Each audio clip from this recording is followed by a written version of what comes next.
evening, everyone. Thank you for attending this month's complimentary webinar hosted by the American Academy of Craniofacial Pain.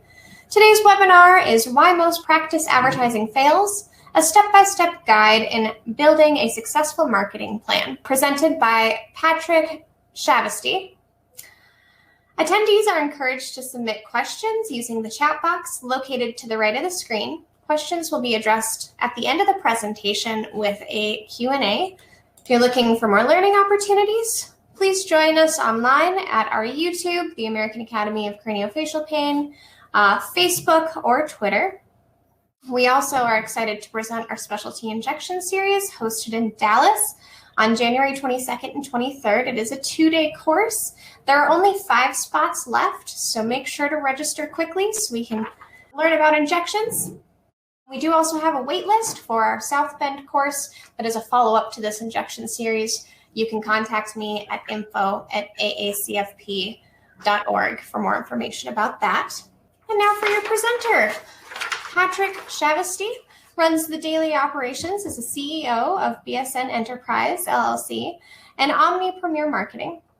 His extensive background in medical and dental marketing and business development, alongside his leadership style, positioned him for this role.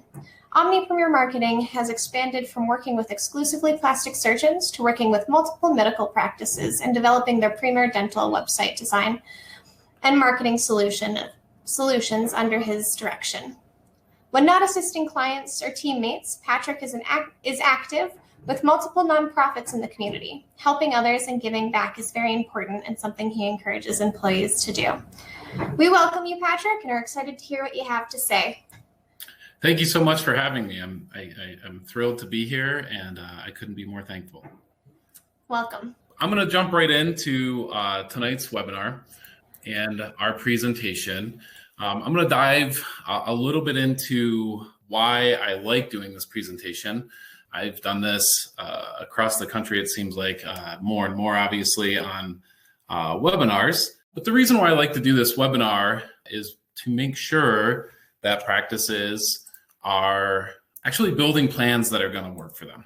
So in tonight's objectives, what I want you to take away from this is I want you to realize the difference between advertising and marketing. I want you to know why most advertising fails, and we're going to jump into a couple of common tactics in advertising and how and why they fail. Learn how to increase your advertising efficiency and decrease waste, and understand the requirement to build a successful marketing plan. So these are really the key takeaways that I want everyone to have tonight. Of course, during this presentation, I want to make sure that you start to also build some of the fundamentals that are required to have a successful marketing plan. I'm going to start here, which is a quick tool that we can send out after this webinar for all of you to use to start to put together your plan. You'll notice that there's 9 simple boxes. There's not just buy advertising. There's not buy ads on Google or on Facebook and make it work. There's 9 boxes, and there's a critical component to each one of these boxes that you need to have in order to have a marketing plan that's going to work for you. So what is marketing and what is not marketing? So marketing is literally everything that your practice does, from the way that you answer the phone, the way that your team answers the phone, to the way that you follow up with patients and potential patients. It's the way that you treat patients after they leave your practice, the way that you follow up with them after. It's literally every single thing that happens in your practice. I would actually say that marketing is the way that your waiting room looks. What do they see when they walk in the door, and how are they greeted? Marketing is not simply a website or a postcard or promotions that you run. So keep in mind, in the theme throughout this, that marketing is everything that you do. Strategy versus tactic. Strategy is the big picture plan, right? So it's those 9 boxes that we showed you, and again, we'll show you throughout this webinar. Tactics are simply each one of those boxes. So again, a Google ad is a tactic, a marketing plan is everything along that patient journey. So why do you need a marketing plan? Well, it's pretty simple. A marketing plan literally defines your future and where you're going. So if you don't have a plan, who knows where you're going to end up? A marketing plan allows your team to know where you're trying to get to and where you want to go. Having a marketing plan allows you to measure the steps on your own journey towards your business success. I like to think about marketing plans the same way that people think about losing weight and getting into shape. So if you are to go to the gym on a Tuesday and you eat a salad on a Thursday, Saturday morning when you step on that scale, you probably shouldn't expect very many changes. Advertising is very much the same thing. If you participate in a couple of advertising tactics, if you do some direct mail and you do some Facebook ads, but you have no real plan, where are you going to end up? It's going to be very much like going to the gym once a week and eating a salad once a week and expecting terrific results. So to build out that plan in those 9 steps, they have to coincide with the patient journey. What does a patient journey look like when we talk about marketing a practice?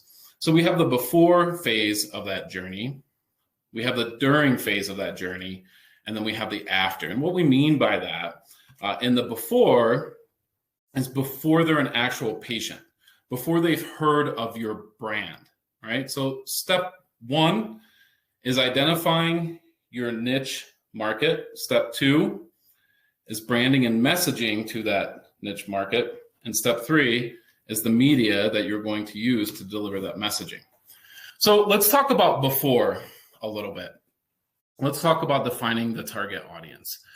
Oftentimes what I see in dental practices is they define the target audience as anyone who lives within a certain distance of that practice, who may be with a certain insurance company, or who may be affluent and can pay cash, fee for service, and that's how an audience will be defined. What I recommend that you do is start to think about the types of patients that you want to see outside of those demographics. What are the types of patients that you get along with best? What types of patients will have similar values to you and to your team values? Who are you going to work well with throughout that entire process? And then, of course, what type of cases that you want to do. So I understand we have specialists here with us tonight.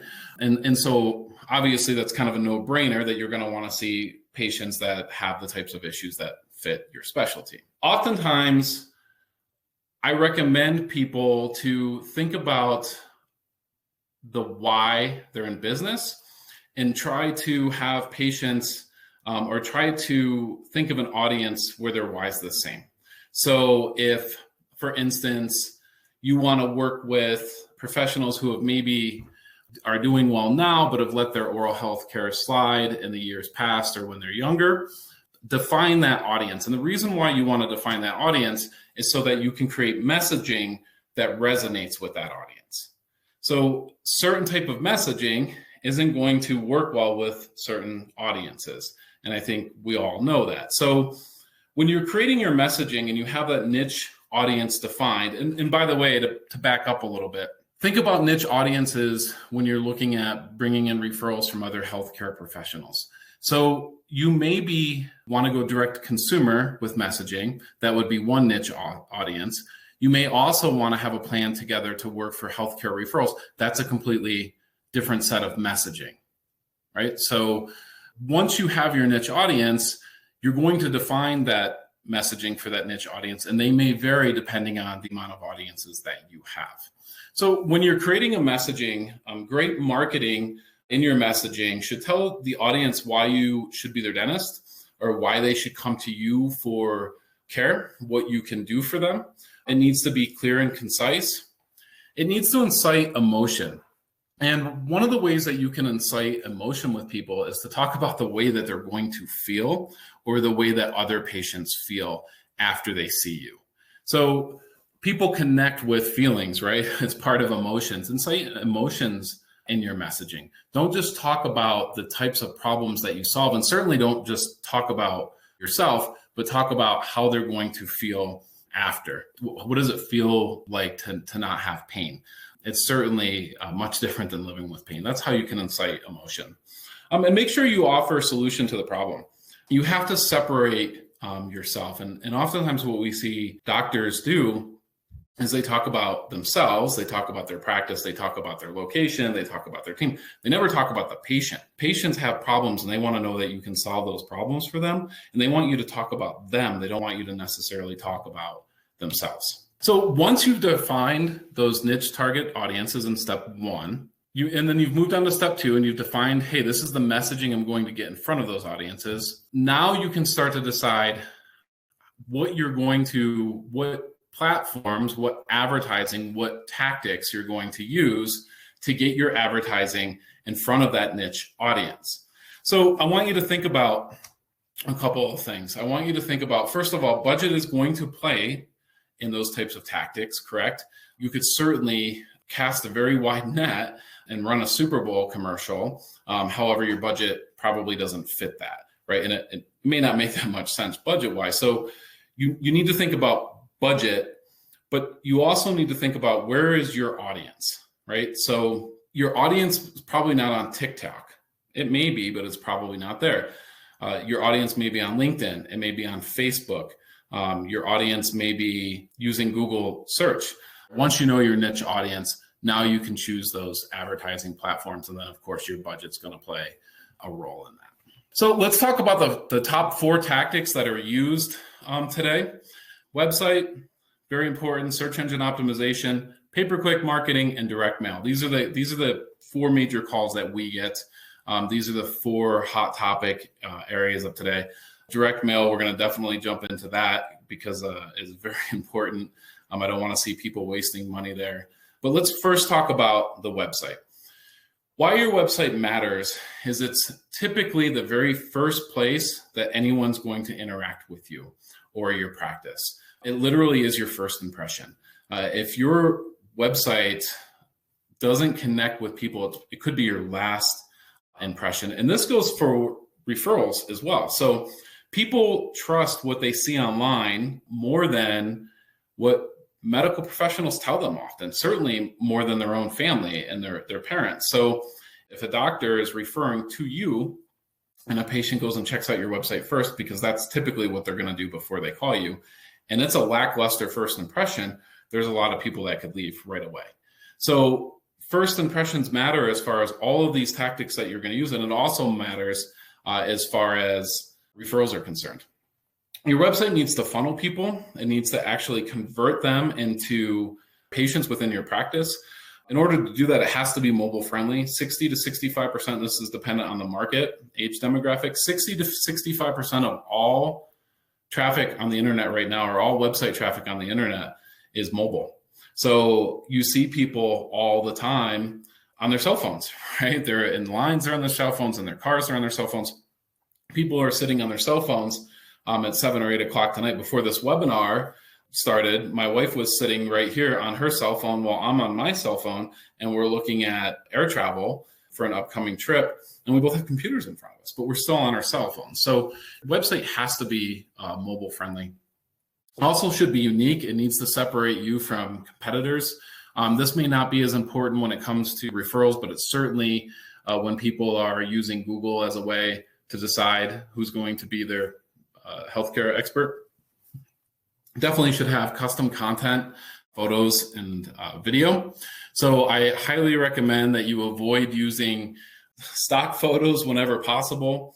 Spend a few bucks on a photographer, let the patients know who they're going to be seeing, show yourself. I see this all the time on dentist advertising, and it really cracks me up when I see the dentist and the stock photo ad on Facebook, and he or she has a stethoscope around their neck, because a marketing company who doesn't know what they're doing decided that's what dentists look like for whatever reason. So go ahead, get unique photos, content, pictures of your building, videos of yourself, introductions, team, staff. It's invaluable, and it can make a significant difference on the way that your website converts. So I want to jump into search engine optimization and local search. I'm going to jump into these 3 areas. So for those that don't know, pay-per-click is paid advertising. So on Google and Bing and Yahoo, you can run paid ads, and these paid ads are going to appear anytime that you decide to bid within the keyword auction. And to dial it down a little bit and just make it very easy to understand, this specific dentist right here, University Hills Modern Dentistry, has decided to tell Google that anytime somebody searches the term dentist Denver, they want to pay to get their ad to show up. Now, if somebody were to go ahead and click on this ad, Google's going to charge this dentist a fee, or this practice fee, for that advertisement. The local map pack is the map search. And by the way, I'm in Denver, so our searches are all going to be based on the Denver metro area that we're using tonight for an example. But the map search, you can run ads in the map pack. But typically, how map packs are going to pull up, how Google's going to show these results is based on 3 or 4 key areas. One, the amount of reviews that you have. So that is very, very important. The more reviews you have, the more likely Google is to show you in this map pack. The more positive reviews that you have, the more likely are to show up. They're going to take into geographical distance from where the search is happening. So the further away someone is, the less likely they are to come up on the search. Now, there are ways to overcome that. If one dentist is 5 miles away from me with 5 reviews, 3 positive, 2 negative, and another dentist is 25 miles away from me with 600 all positive reviews, Google's probably going to show the one that's further away that is better reviewed. Google wants to give patients and wants to give people good results when they use their search platform. Now, I know what a lot of you are thinking right now is, well, hey, that's not giving them good results. And you're right, it's not, right? So Google's only going to use the information that they have. So you could have a excellent medical practice or a dental practice that is getting no search results, and you could have one that's very poor that's getting all the search results. And Google doesn't actually know the quality of healthcare that anyone is providing. All they can use is information like reviews, right? So it's very important to work on your reviews, and we'll jump into that a little bit later in the webinar. The next is the organic search results. And organic search results will always appear underneath the map in the pay-per-click. So organic's always going to appear lower down the road. The beautiful thing about organic search is you don't pay every time somebody clicks on your keyword. You're not going to be charged for that. However, you need to make sure that your website, the content that you have and your link structure meets the criteria for Google to rank you. We're not going to get deep into SEO tonight. However, I want people to understand the differences between pay-per-click, local, and organic search and the terminology as we go along here. So what I want to talk about next is pay-per-click marketing. Those are those paid ads. I want to talk about geographical settings, relevant keywords, and quality score. And one of the things that we promised tonight is a way to show you how to save money, to make your advertising more effective, how to not waste money. And this pay-per-click area is critical. And I want you all to really pay attention here. If you've ever done pay-per-click marketing or you plan on it in the future, there's some things that I need you to do to have a successful campaign.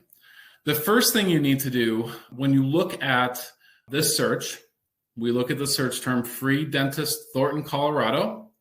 We will notice there's 4 companies, there's 4 organizations bidding on this search term. My guess is one of these only will actually do free. I can promise you that DSOs and private practices on a daily basis are not doing free dental care. Sure, of course, from time to time, they may do some pro bono work. But why would you want to advertise that you're doing free dental work on Google? You don't need to. You get the call every day. What does it cost? You can tell the person it's free if that's what you want to do. The reason why they're coming up for this term is they didn't add the term free as a negative keyword. So when you build out the keyword list that you want to target, when you say dentist, Google's going to say, okay, anytime there's a phrase that has the keyword dentist in it or a keyword dental in it, we're going to show that search result. So this particular company, Thornton Valley Dentists, said, hey, Google, when somebody searches dentist and Thornton, we want to come up. They need to tell them if they use the word free, we don't want to come up. Or cheap, right? You probably don't want to waste your AdWords budget, your pay-per-click budget, going after the term free because it's costing you patients who can pay. So depending on the market, these ads, these cost per click can be anywhere from $1, $1, to $25, $30, depending on the keyword and the market. Implant advertising in major cities can be $25, $30, $35 a click. Ortho can get pretty close to that as well. So what is really frustrating, and I see this happen all the time, is if you have a budget of, let's say, $50 a day on your AdWords, and it's 8 o'clock at night, and you've spent $48 of your budget, and someone searches the term free in your dental practice or your area, and you come up and they click on it, you didn't just lost the $2 at click cost. You lost the next potential patient, that the resource that could have been used to bring in that next potential patient. So literally practices who have a couple $1,000s a month pay-per-click budget, if they're going after terms that don't work for them, they could literally be losing tens of thousands of dollars per month in revenue going after these keywords. So a few, and I'll be glad to give anyone a list, but a few of those examples are college, right? Dental college. You probably don't want that click, or school, pro bono. Medicaid, usually practices that accept Medicaid don't really need to advertise that they do. It gets out there pretty quick, or at least they don't have to pay Google to let them know. So think about what keywords that you don't want to come up for, and make sure we inform Google that you don't want to come up with those keywords. So big savings there. Hopefully there's some questions about that, because I think it's really important. Next thing I want to talk about is direct mail. I want you, if you ever have done direct mail in the past, or you ever think you may want to do it in the future, I want you to write this down real quickly. I want you to write down USPS, it's the United States Postal Service, every door direct mail. It's not every direct door mail, it's every door direct mail. EDDM, great program. It's a way that you can save a small fortune. You can literally get a beautiful 11x6 postcard, color front and back, in a potential patient's hand for less than 30 cents each. It's an unbelievable program. You do have to do a little work yourself, but write that down, look into it. It's a way to save a ton of money. If you don't want to use the U.S. Postal Service's EDM program, you really need to look at buying a list. Reason why I don't always recommend, or sometimes don't recommend buying a list, is sometimes the cost on that list can be 10 to 20 cents a name. And by the time you pay for printing and you pay for postage, and then you buy the list, you're really diluting your budget. In a specialty area, this is obviously different, and I understand for a lot of you this won't apply. It's very difficult to, in such a specialty, to blanket market. However, if you're marketing a general practice or those types of services, well, this is really important. I want to talk about direct mail marketing in the sense of why it works for some and doesn't for other. And this really has to do with marketing across the board and push advertising and social media advertising. When you actually advertise to someone who's never heard of you and never heard of your product, 30% of them are not going to buy from you if it's free. So if you run a Facebook campaign or you do direct mail, when you get that ad in front of people, 30% of that entire audience literally will not buy from you no matter what at that given time. At that same given time, 30% are not interested. They're not quite as extreme as this first group, but they're really not interested, and they're going to pass by. The third group of people are interested, but just not right now. They're kind of the procrastinators, right? So they know they need to select a new dentist.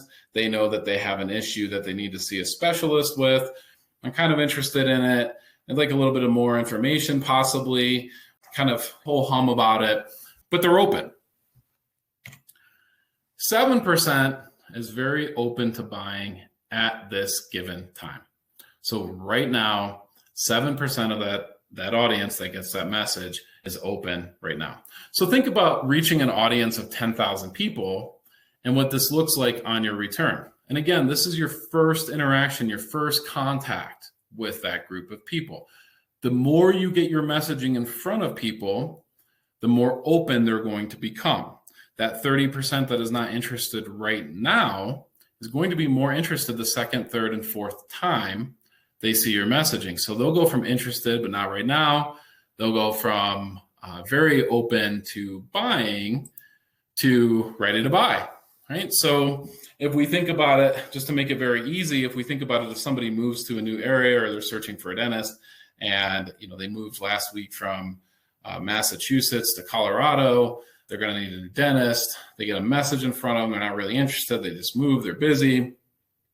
Next time they get the message, they're interested, but hey, they still don't need that cleaning for another 4 months. 2 months later, they get it. They're very open. Last time they get it, they may be ready to buy. So we see this in all the time with direct mail marketing companies. That's all they do. They like to advertise things like, hey, we have a XYZ response. We sent out 10,000 mailers and they received 24 new patients. What they usually don't tell you, it was the 4th or 5th time that they sent those mailers out that they got that type of response rate. So when we look at this graph, if we think about a campaign that somebody starts, a direct messaging campaign that they start in the winter, the first time they get that messaging, let's say it's a 10,000 reach, the first time that they get that out, they can only see up to a 3% response ratio. Second time, it's going to be 7%, right? So 2 months later, they do another mail drop, 7%. 2 months later, they do another drop, 30%. 5-6 months later, they do another drop. They're getting the message in front of that 30% audience. What oftentimes happens in direct mail, and we see this all the time, and by the way, the EDDM program is a do-it-yourself program. There's no benefit. There's no financial benefit to a marketing company when you do that. I recommend that you do it when you can because it saves you a lot of money and brings in a lot of patients. You don't have to pay any type of premium. But a lot of people will do one drop. They'll send out a drop and they'll get a response, and maybe that response covers the cost or a little bit better, and they go, it wasn't really worth it. You have to get your branding, you have to get your messaging in front of people 4 or 5 times before you're going to maximize that potential. So this is very similar to going back to the analogy of going to the gym. You don't just go to the gym one time and have great results. You have to go over and over and over again.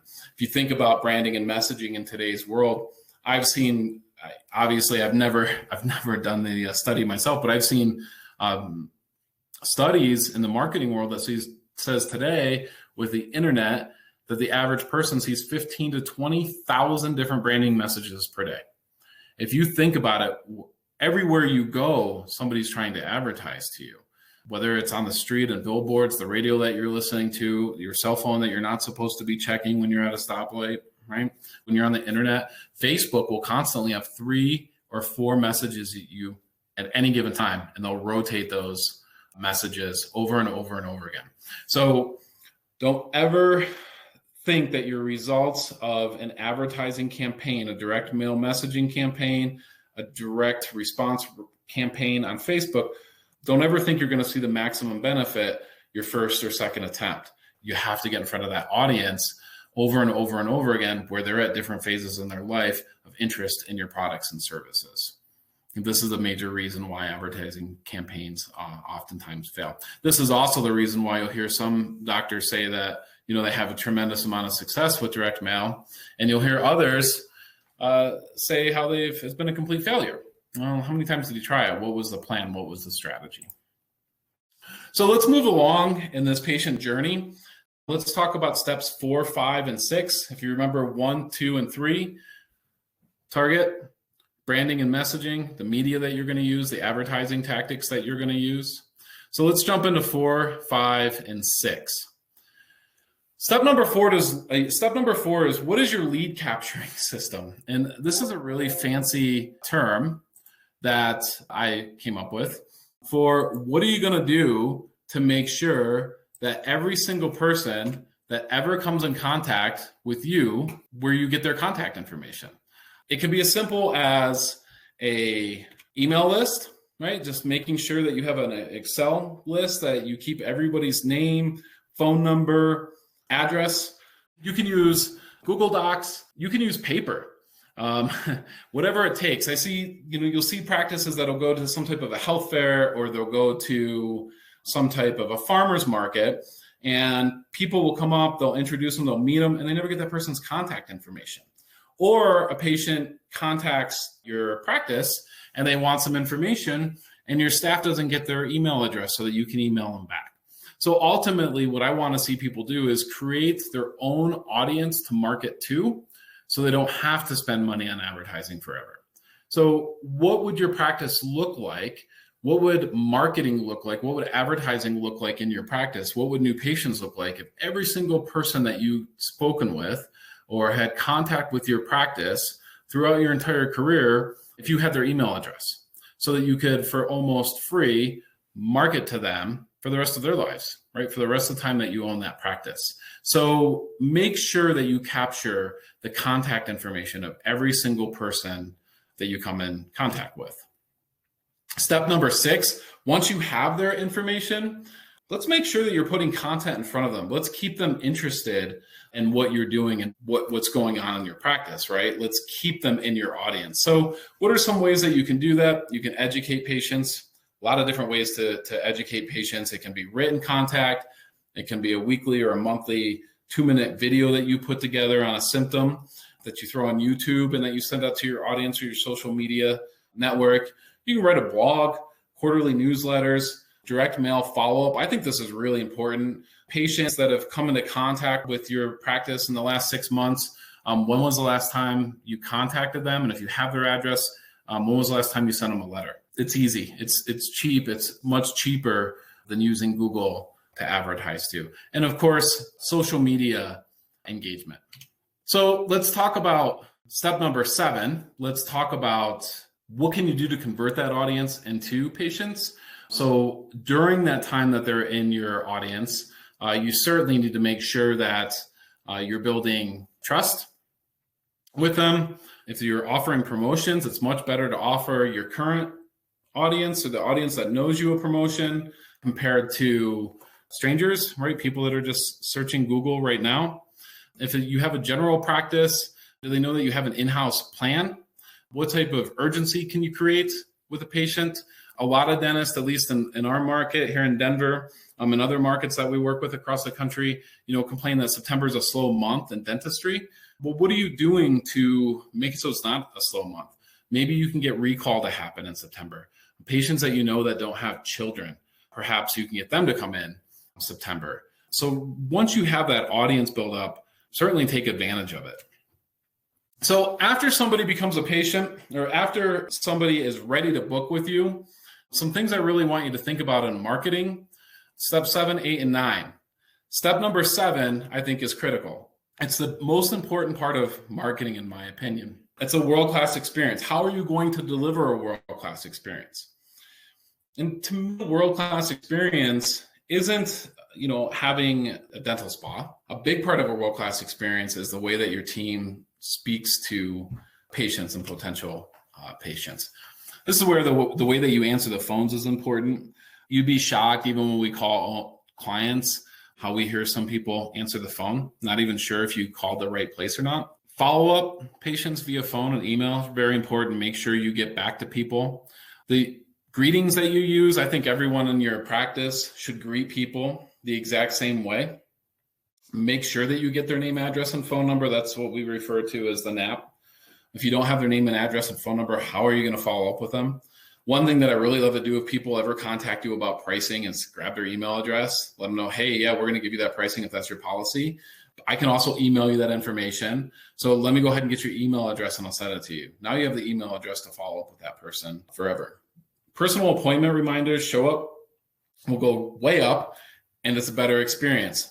I love the personal reminders that I get from my dentist. If you're not currently sending reminders to patients, I'd recommend it. If it's a new patient to your practice, I recommend that the dentist calls. The dentist they're going to see calls. This is something that can take 2 minutes at the end of your day to go ahead and just call your new patient list for the next day. Most people, you're going to get voicemail, so you can leave them a quick message. Hello, this is Dr. So-and-so. You're coming in tomorrow. We haven't met before. I wanted to see if you have any questions or concerns before you come in. If not, I'll just answer them, and I look forward to seeing you tomorrow. Show rate is going to go up. Also, it's going to put that patient at some ease, and they're going to have more trust with you when you come in. Like I said, you're often going to get voicemail. It's something that only takes a minute or two, but it truly is a world-class experience. The better your experience, the easier it is to market. you, right? The easier it is for you to market yourself. Which jumps us into step 8. What is your plan to increase patient lifetime value? And by this, I don't really mean selling. I definitely don't mean selling. And a lot of people think that, or case acceptance. That's important and that's part of it. Case acceptance, I think, is very important, obviously, for just healthcare benefits, not just the financial benefits, but to the actual patient themselves is very important. That experience that you offer can make a big difference in increasing patient lifetime value. How much you're willing to pay. We talk to people about how much you're willing to pay to acquire a new patient. So if you're willing to pay a very little amount of money, you're probably going to have to give away some pretty big promotions to get that person in. A couple other things that you can do is slightly raise your prices, especially when you're for fee for service. I run into a lot of practices that don't raise their prices year after year. Everybody else does. We work with a major dental lab, and I just saw their price increases for the year. I bet you there's a lot of dentists that work with that lab that aren't increasing theirs to go with it. Reach out to your past customers. If they left because of insurance reasons, reach out to them because that insurance is going to change again, right? Maybe you have an in-house plan, or maybe they're no longer insured and they're paying cash. Make sure that you educate your patients. And I know that this may not apply to a lot of you in this group, but I see a dentist talking about one of the direct-to-consumer clear aligners, direct-to-consumer ortho, and they're complaining about this. And I get it. I understand it. One of the complaints that I do hear that I don't understand is they say, hey, I had a patient of mine come in for an exam because they're getting XYZ direct-to-consumer ortho. And I can't believe it. So does that patient know that you have ortho? Have you offered that to them? Have you let them know that you're price competitive on it? Have you let them know that you can give a higher level of care? So when a patient comes in your building, do they know every single service that you offer? And how do they know that? And how are you sure that they know that? So they should have information. It's easy enough nowadays to put a LED TV in an op or in a waiting room that says what services that you offer. In your newsletter and your communications, you can mention that. You could send out a postcard to your current database of patients and let them know that you do clear aligners, that you do ortho, that you do Invisalign, whatever it may be.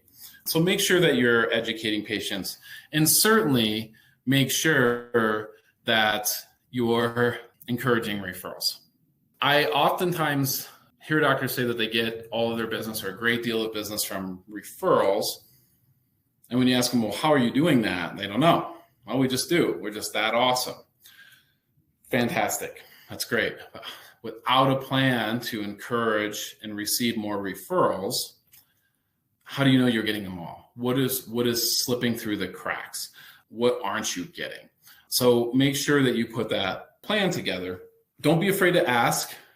I think it's really important to make sure that you ask. Most people do a terrible job of doing this. They feel that it feels awkward. Well, the more you do it, the more comfortable you will be in asking for those referrals. Earn referrals, don't buy them. Here's what I mean by that. We often will see practices when we go on and meet with them, and they'll have a sign up that says, hey, send me your family member, your friend, and we'll give you 2 gift cards to the movies. And I look at that and I go, wow, that's $25, $30, however much movies are going to be when this pandemic's over. And I think that's what a patient is worth, $30. My wife is worth way more than $30. My friends, my coworkers are worth way more than that. So don't try to buy referrals. You're putting $1 value amount on a patient. When I say earn referrals, one of these beautiful things that you can do, send a gift to the referring patient's business, to their office, to where they work. Send flowers. I said, thank you very much for trusting us with your friends and family. It means the world to us. If you think about sending flowers to a patient or food, everyone likes foods, cookies, cupcakes, what have you. When a team member at your practice gets flowers, by the end of the day, every person knows who sent those flowers. Every single person. They stop by, who sent the flowers, right? What if they say, oh, my dentist did? Oh, my doctor sent me these flowers. What? Your doctor sent you flowers? Your dentist? Yeah, I had a friend go see me and they sent me these as a thank you. You go, well, my dentist has never sent me flowers, right? I don't get flowers from anyone. I want flowers. So not only are you now marketing and advertising to that referring patient's team, to their coworkers, you're also making them feel very special. So if you send me a gift for sending you a referral, you better bet that I'm going to work very hard to make sure that I find more referrals for you. All right, so thank them publicly. Protect your online reputation. We talked about this, how it refers in that Google search. Make sure that you have a plan in place to receive more referrals. We have practices that have 300, 400, 500 positive referrals. We have practices that had 2 referrals a year ago and now that have 100. And literally the difference is we have a system in place to make sure that happens. So make sure you get those referrals online. Just a quick note, I just read yesterday that 76% of millennials trust online referrals more than they do their parents when it comes to finding a healthcare provider. What are some other things that you can do?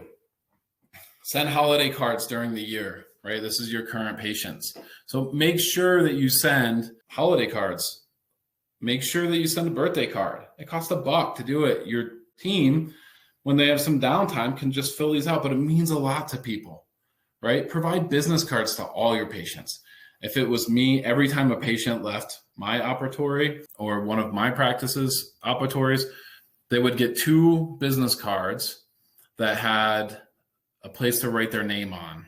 Say, hey, please hand these to your friends or your family members. We'd appreciate it very much, right? Again, send gifts to their place of work, and don't put a dollar value on referrals. Place the value on the patient, not the referral.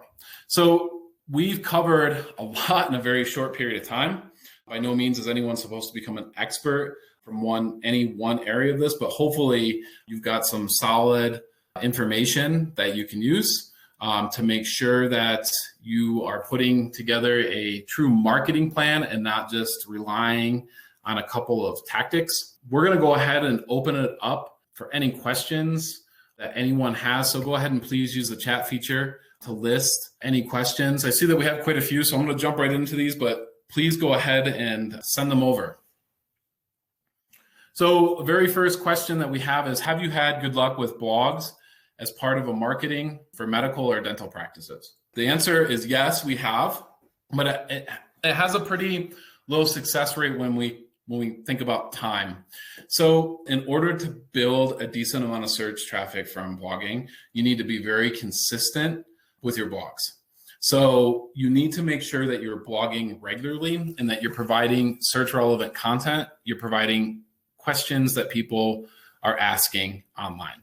So for instance, if we used clear aligners, if we used ortho, and the question was, how long does it take, for Invisalign to work? Writing a detailed blog about that can certainly bring you some local traffic, but you've got to remember that content is going to have to be better than any content that is out there in your area for people to find.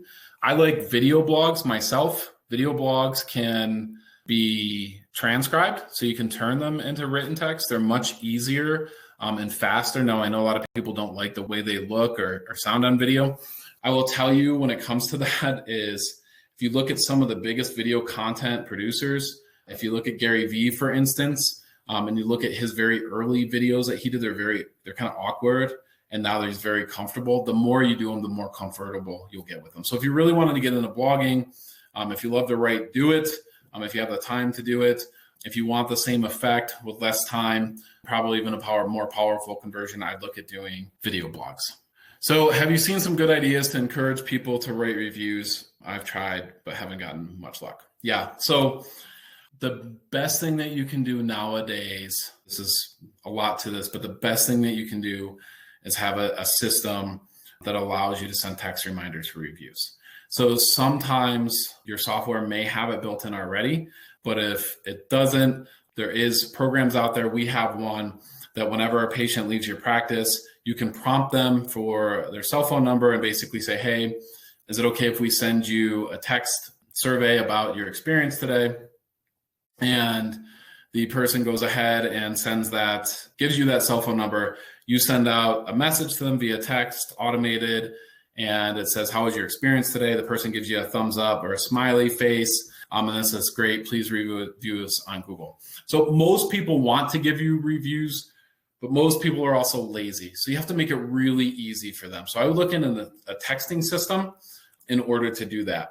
When your team that checks out patients asks them for that, they need to say, can you do me a personal favor? Right? It means so much more to people when someone actually asks them to do something personally for them. So I would use a texting system. You'll see reviews shoot up. And like I said, I've seen practices that have gone from 3 or 4 reviews on average per year to 30 or 40 reviews a month. I know practices that have been in startups that have been in business for less than 18 months and already have 150 5-star reviews on Google, but you have to use a texting tool. That's the only way to do it for that type of success. Next question, what's the best way to capture emails and what platform do you prefer?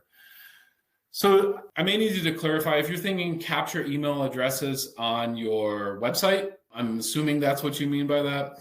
There's a couple of ways that you can do that. One is to use something called a lead magnet, is the slang term for it, where you're going to give something in exchange for someone giving you their email address. So a way that you can do that is with like an ebook.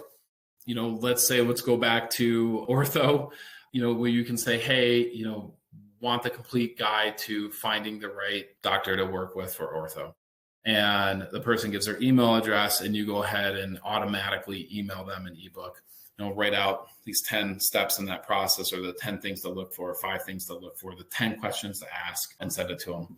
On your website, that's a really good way to do it. If you ever do any types of promotions or specials or offers, require an email address in order to get it. Let's say you are offering a promotion and you get that email address. That person may not take advantage of that promotion today with or without the email address, but if they do have the email address, now they're in your network and you can advertise them for next to free forever. If you're asking me about what newsletter services that I prefer, probably MailChimp. I know it's a funny name, but they've been around for a long time. They integrate with almost everything. They have a HIPAA compliant version. It's really cost effective. I think you can put 10,000 names, up to 10,000 names in the database for 60, 70 bucks a month. And then you can news blast to them as much as you want in that period of time. So I really like MailChimp. If you want to do something a little more extensive in your follow-up and you want to create funnels, and I don't mean advertising funnels, I mean long-term follow-up funnels. If you want to create long-term patient journeys, you can look at something like ActiveCampaign.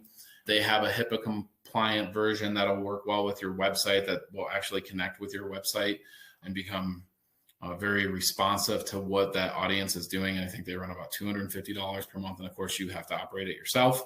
So simple, MailChimp works great, very effective. Something more complex, ActiveCampaign. So the question is, how can you stand out from everyone else? The first thing that I would do is tell patients why they should come see you. What is different about your practice? What is the world-class experience that you have?